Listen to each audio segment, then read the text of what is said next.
Oh, hi there! My name is Danica Juarez, and now I will be demonstrating the proper way of hand washing.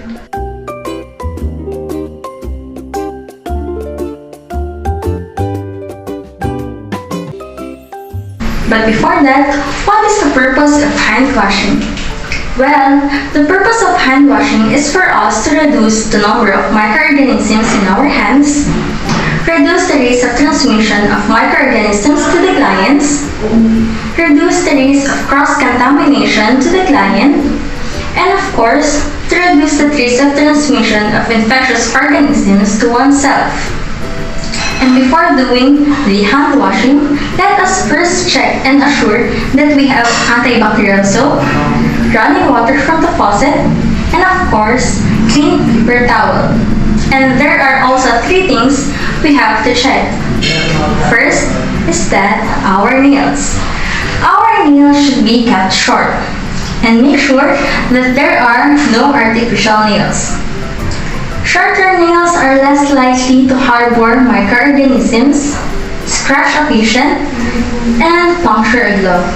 And according to the World Health Organization, having an artificial nails is prohibited in all care settings.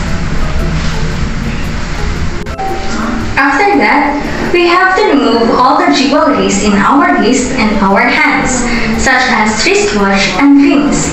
Wristwatch should be removed in order for us to clean properly our arms or wrists and hands. And rings should be removed because microorganisms can lodge under those rings. Since I don't have any jewelries with me right now, so I don't have anything to remove.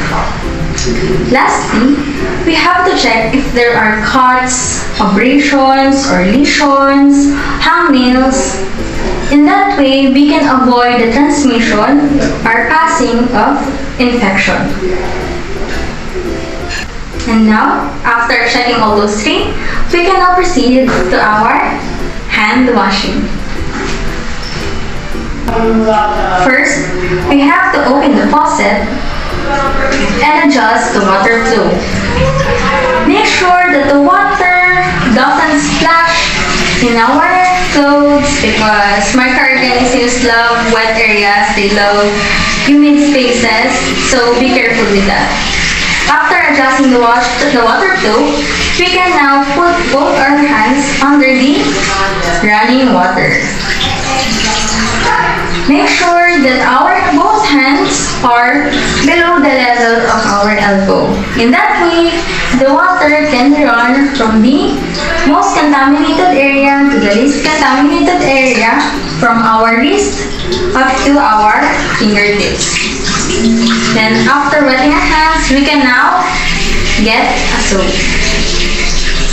4 to 5 milliliter of soap is enough.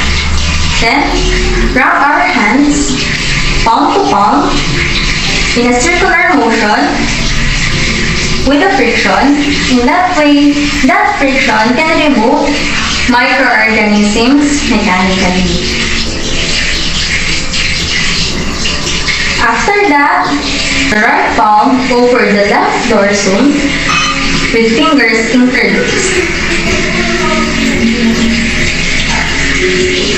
Then vice versa. Next, palm to palm, fingers interlaced. Then after that, rub the back of the fingers to the opposing palm interlocked.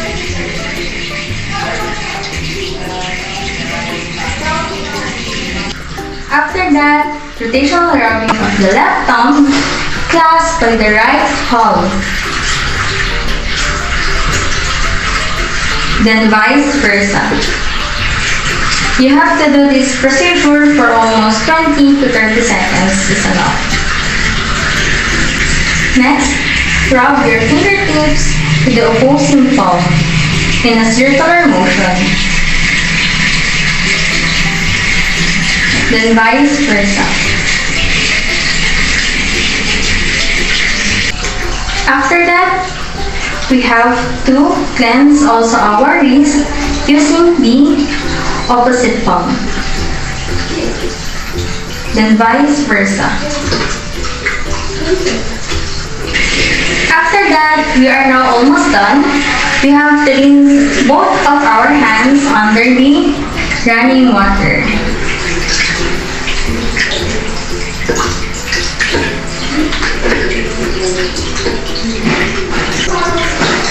Then, get a clean paper towel. Then, pat dry your hands from the fingertips up to the wrist. You have to do this from the fingertips to the wrist because our fingertips are now much more cleaner than our wrist. Do this in a pat dry motion and avoid scrubbing it. To avoid chopping of the skin.